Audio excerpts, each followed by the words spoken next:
I'm very excited to welcome our new sponsor, Higher Nature, who have created Rekindle, which I'm currently trying out and is working a treat, a 100% natural libido-enhancing supplement for women, which contains clinically backed ingredients to give your sex life a boost.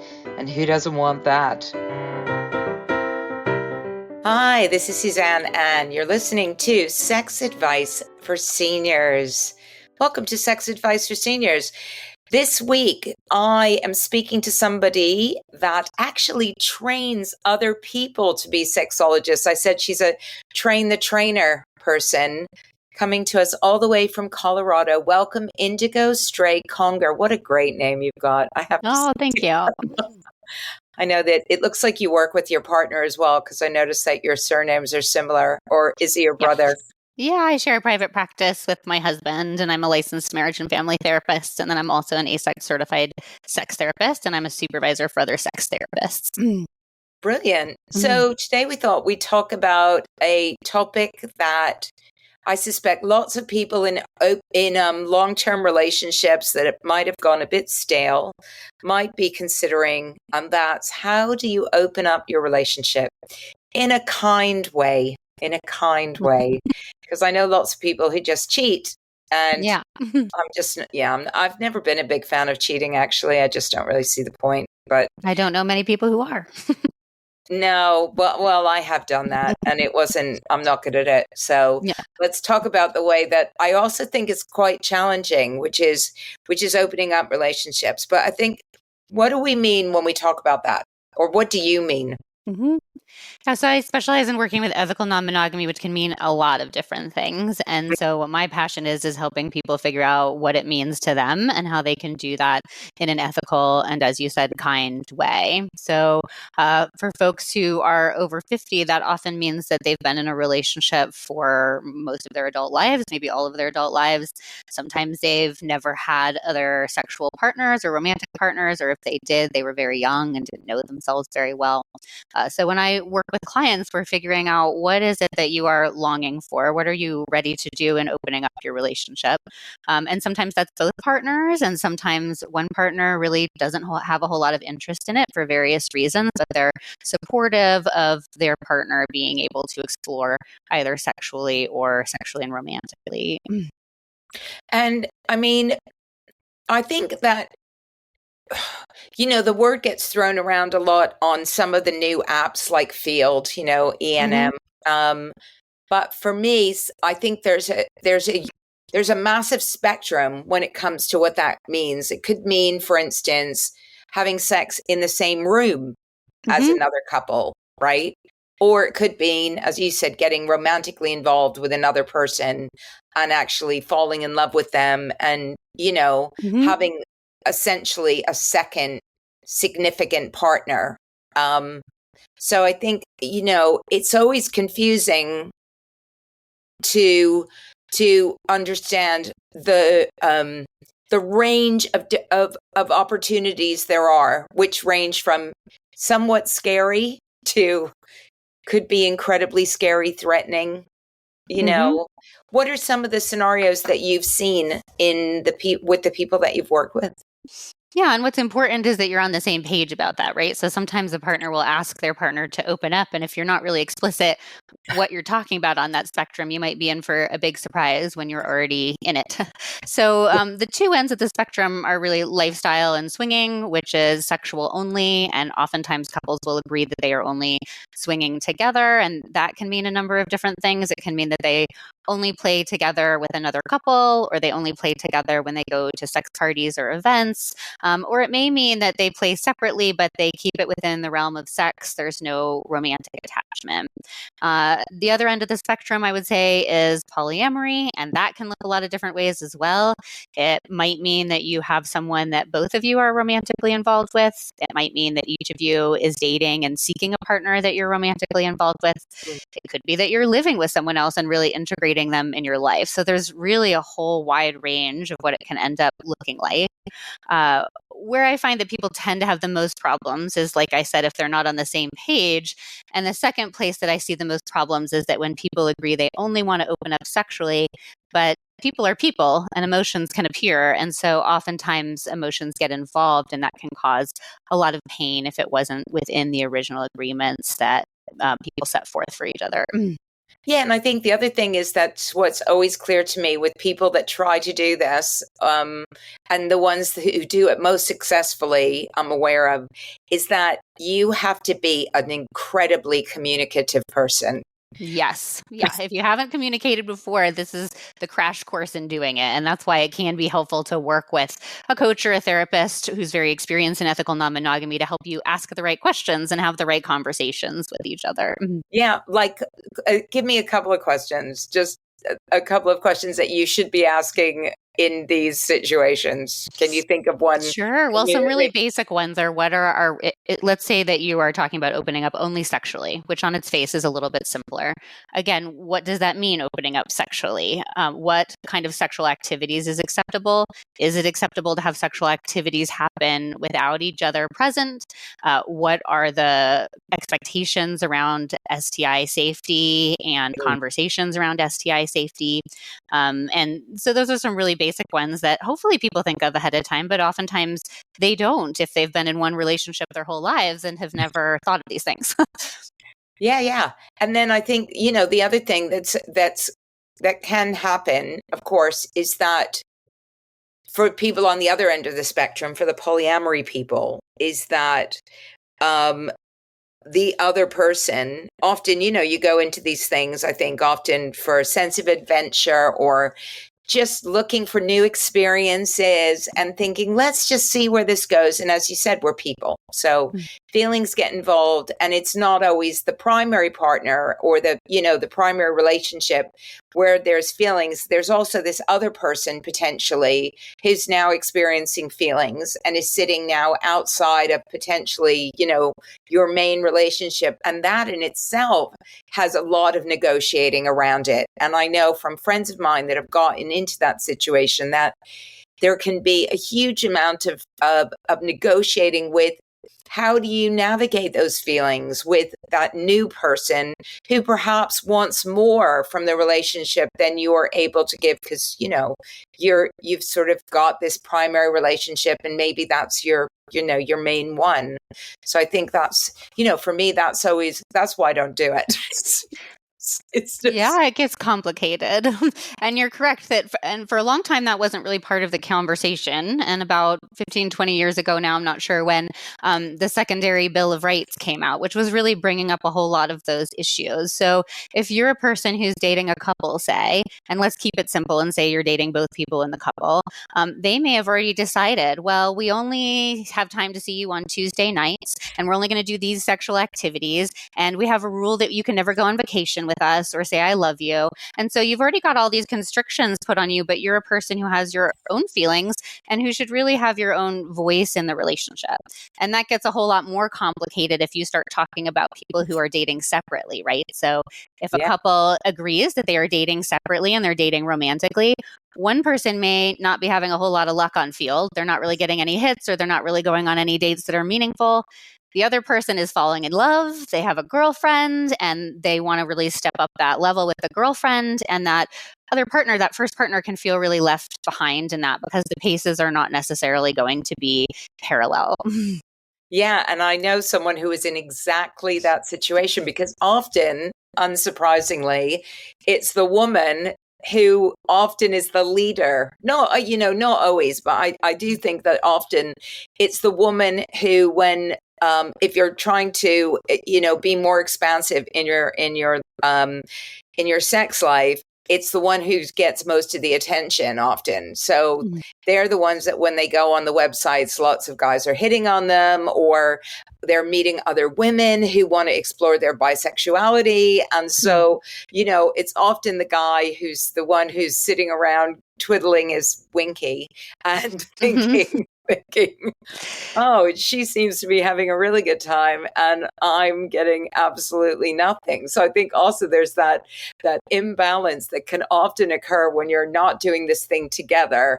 I tend to, at the moment, quite like to do things together because I just find it just makes life really easy. It's like everybody can see what's going on. You can have, you can negotiate as it's happening. Like, oh no, I don't really want to do that, or no, I don't. I've been in that situation where I've asked somebody like, can I do this, and they go no, and you just say, okay, like, fine, okay, fine, like that's okay. Yeah, and that's often why if you're on one end of the spectrum and you're more in lifestyle or swinging capacity, that oftentimes those are the rules, so no one feels left behind. And I've seen it happen where a couple's really happy in the lifestyle scene and then they break up, and particularly for the guy, they're no longer really welcome in the lifestyle scene because they're only welcome if they have a beautiful partner with them. Yeah. And so if they've been in the lifestyle scene for sometimes a decade, that can feel like a huge crushing shift for them to lose their friendships, to lose their social contexts.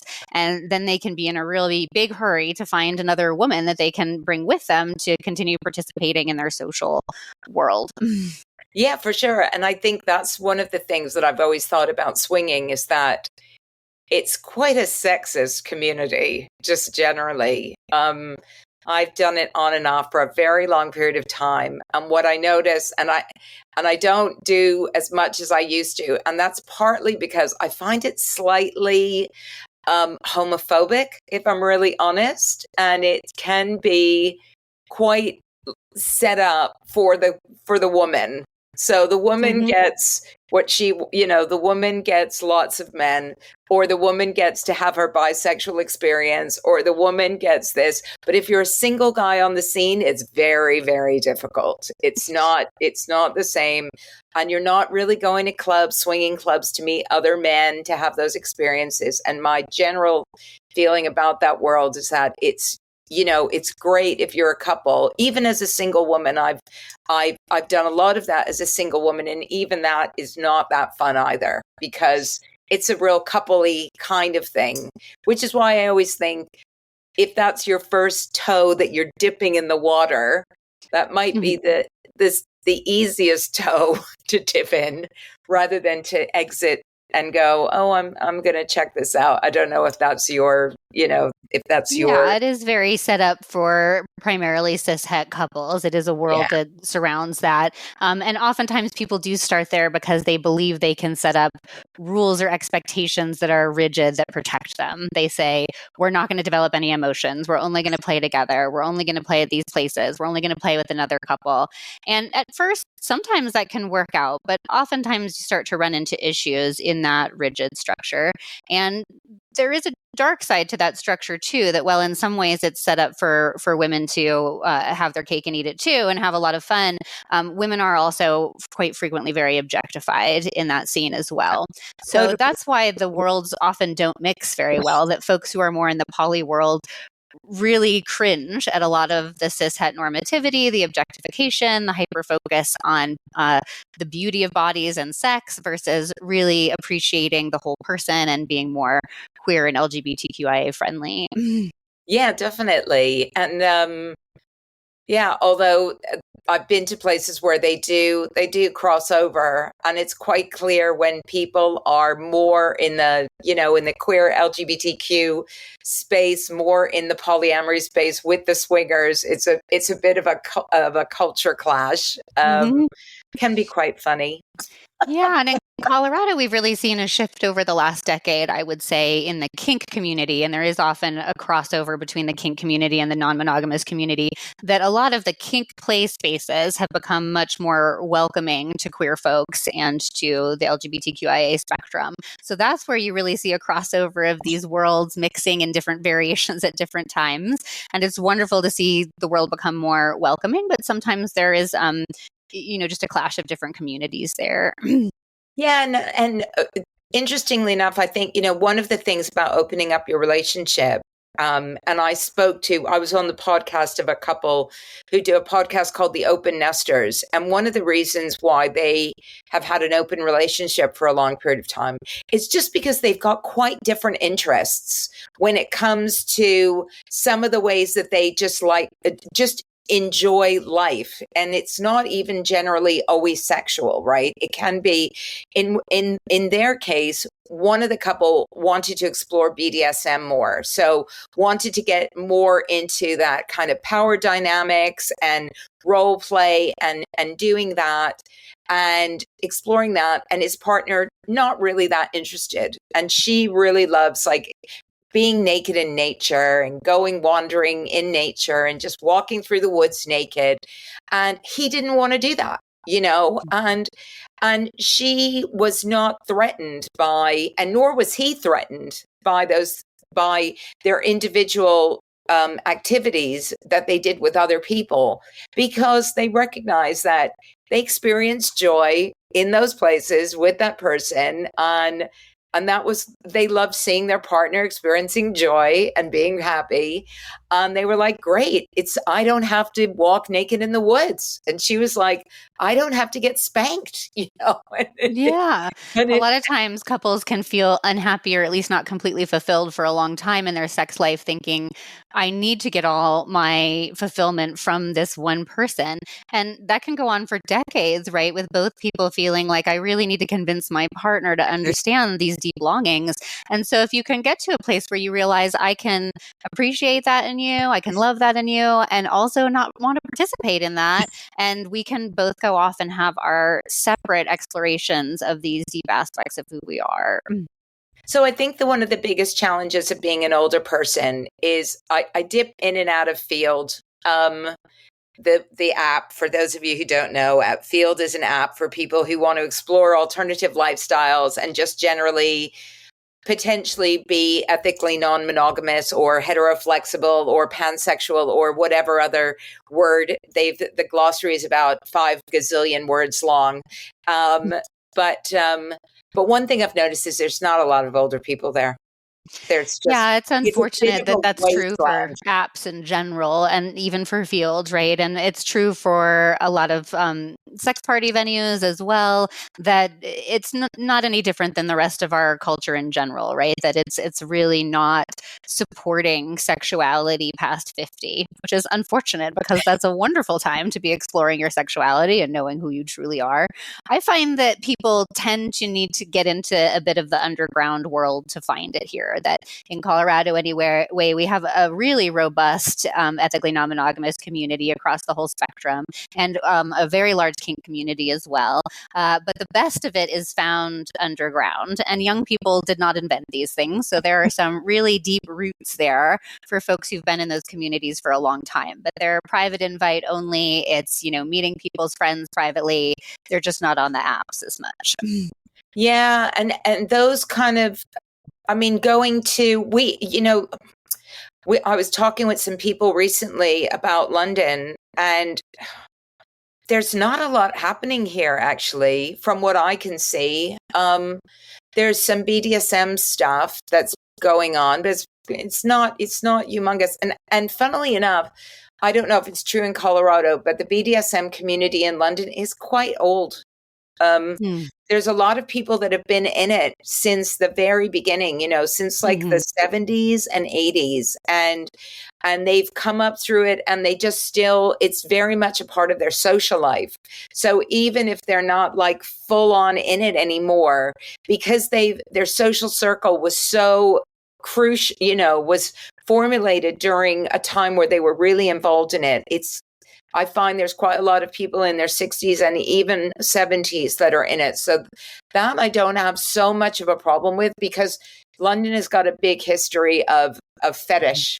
Just, we were some of the earliest people into the kind of fetish scene. So that's been going for a long, long time. And even when I was in my 20s, I was going to parties where people were wearing rubber and stuff like that. So I've seen all of that. But when we're talking about like polyamory, when we're talking about ethical non-monogamy, when we're talking about kind of the broader spectrum of kink, no, I'd say that's much harder to find. And I'd say just generally, the even this the swinging scene is it also is quite a bit older here, um but not very interesting. Mhm, mhm. To my mind, it's not all that interesting. And I think we used to have about 20 years ago, 15 years ago, we used to have some really fun kink events that they were underground, but they were fun. They were playful. They had a kind of Burning Man spirit to them, Mhm. but we don't really, a lot of that, maybe I just am not invited anymore. I just don't seem to really find it anymore like I used to. So I do think, I guess some of the places where you might still be able to find is maybe FetLife. Yeah, FetLife is a great place to find at least the BDSM and kink community for sure. And a lot of people have been on there a long time. Um, but again, it just depends what demographic you're in and what you're looking for. And in some areas, it's a bit of a wasteland. I find that people here, once they're in the community, tend to be on Discord channels with people that they already Okay. know, and they have these deep rooted communities. Whereas FetLife, you don't really know what you're getting. You don't necessarily know if people are even really being honest in their profile, who they are, what they're doing. So it can be a bit hit or miss. There's some great events that are posted on there. There is still communities across the age range, but sometimes it's not what you're really looking for or need. No. And I think, that's the biggest problem that I find is that people, sometimes I've had conversations about all different kind of lifestyles. And it's a lot of the men who say to me, it's all fine, Suzanne, you talking about all this stuff, but where do I actually go and find it? Like, how do I find these people? It's Mhm. really, like you said, it's kind of underground, it's word of mouth, you get to know about it. It's not actually that easy. And I suspect if you're a single guy, it's harder. And maybe, I was in San Francisco recently, in the Napa Valley, and I just was looking around, and what I found, just because I wanted to see, I thought, oh, there's got to be some kinky stuff going on in San Francisco. So, and I found that there were some meetup groups for like shibari, which is, for Mhm. no people who don't know, it's like a Japanese rope bondage, which I thought, oh, that's like, visual workshops where you go and learn shibari. So I thought maybe, some of the entry points, if you like, for these sorts of communities is finding workshops like kink workshops or specific tantra workshops. You can Mhm. actually find this stuff on Eventbrite or on Meetup, and I guess if you Google, you can find some stuff that's out there. Because otherwise, it's not that easy. Yeah, we're lucky that we have a lot here in Colorado, but you do still have to know where to look. We have about 6 or 7 big meetup groups, which range between 200 and 2,000 people for Wow. ethical non-monogamy in different areas. In terms of shibari, yeah, we have a great Studio Friction, that does shibari and kink events. It does tend to draw a younger and more queer-friendly crowd, and then there are some other rope courses and rope studios in the area that are smaller that tend to connect with the older kink community. Again, these rivulets kind of run over each other, of the older communities, the younger communities. Sometimes they blend well together, and sometimes there is a culture clash of the older and younger groups. Like Yeah. you said, I think it is hardest as an older guy in particular, if you have not already been in those communities, to connect to those communities. Yeah, and I met a guy who was 78 a few weeks ago, and really, had a very sheltered upbringing and very little sexual experience, really, and was now looking at exploring, and started going to some intimacy workshops with his partner. So I think there are steps that you can take when you want to start developing or exploring or opening up, that can be those sort of first steps without the big scary step, like, oh, let's go and find somebody else. Let's just Yeah. see what's out there. And being willing to go to workshops can be excellent because there's a much clearer container around consent.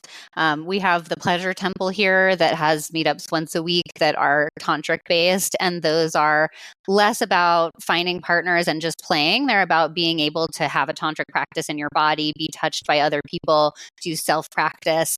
Yeah. And so it's not going to get you into the world where you're going to have a girlfriend, but it can get you much more comfortable with being naked in a public space, starting to understand what kind of joy these practices can bring, being accepted for who you are, whatever age and body. Yeah, it sounds like Colorado's got a really big scene. We really do. I grew up here, and then when I moved to New York City, I figured, well, New York City is going to be times 10 with kink and non-monogamy. And it does have a pretty big community now, but when I moved there in the late 90s, I was actually disappointed. I was like, I want to go back to Colorado. We have more going on there. I know. I went to New York well, actually it was in the early 2000s, and there was quite a fun scene back then of like kinky bloggers and just the beginning of the sort of sex blogger time. And there was some fun stuff going on there. And I did go to some parties as well and like apartments and things, and that was really fun. And I went to some kinky clubs and things. But you're right. I mean, I always think when I go to New York, it's got to all be kicking off here. But actually, I think it's pretty staid. It's not. It seems like a lot of the activity is going on in some of the smaller cities in the States, and there's stuff. Yeah, I'm always and in New York, surprised. there's always, it is very underground, right? Like you have to know. And so there's a lot of worlds on top of worlds there, and you have to find your way in. Versus, I think, in some of the smaller cities that are still big enough to have robust communities, like Denver, where I am, there's more public things. There's more things posted on Meetup and FetLife. We have Scarlet Ranch, which has been a lifestyle play space for decades. Wow. That you literally can Google and find something. Whereas in New York, I think you got to know a little more. Yeah, definitely. And what would your advice be how do you open up the conversation? Because I think that's the other biggest challenge is if you've never had a chat before, and you said it yourself, you're like, sometimes these people have had this pent up longing for such a long period of time. And this is the $1,000,000 question, really, isn't it? It's like, how do you start? Yeah, so if it's one partner that's been wanting to bring this up with their person, their spouse, their whoever it is for a long time, I think it's important to remember you've been thinking about this for maybe a decade, but this might be really shocking for your partner. And so take it slow, give it time. Make sure you're starting the conversation by talking about everything that works, everything you love, everything you want to keep. If you love the sex you have, but you're looking to explore a little kink, make sure you lead with that. I love the sex we have. I love that we've had adventures together for 30 years. And then speak from a vulnerable and emotion based place, right? I've been struggling and nervous to bring this up with you. I really don't want to put our relationship at risk or to hurt you. But I just keep thinking about this activity or this thing that I felt like I've missed out on. Would you be willing to just consider the idea that we could maybe find a way to explore this, or I could explore this? And then leave that there for a bit, right? Let your partner marinate, come back to it, be vulnerable, answer their questions, sit in their fears before you push forward. And then before you do anything, even if your partner has said, yes, okay, I might be all right with this, don't just jump right in because you're so excited that you finally got this off your chest. Like I said, find a coach or a sex therapist, or at the very least, find some other experienced folks and have some conversations about what you really want this to look like. Yeah. Oftentimes I have clients come to me and they didn't go slow. And so we're more doing some cleanup, figuring out how to heal some trust ruptures.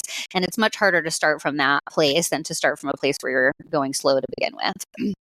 Yeah, that is incredibly, incredibly good advice from someone who clearly knows and has seen this, because I suspect lots of people, as soon as they hear the green light, just go, yes.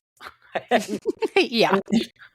and, and go running off and trying to find what they want. And then it all comes crashing down on them. So, yeah, I think we'll leave it at that, because that's such a good way to end it, in just that go slow, be thoughtful, be kind. And, you know, for me, I always think it's never too late to bring up these conversations. Never, you know. Absolutely. I work with couples all the time who are in their older years, and they're so happy that they finally brought this up. They're able to nourish this part of themselves that may have been neglected while they were raising children and having careers, and now they have a little more space and time and energy to nurture their sexual selves. And that is a wonderful, wonderful thing. Yeah. Thank you. Thanks, Suzanne. Thanks for having me.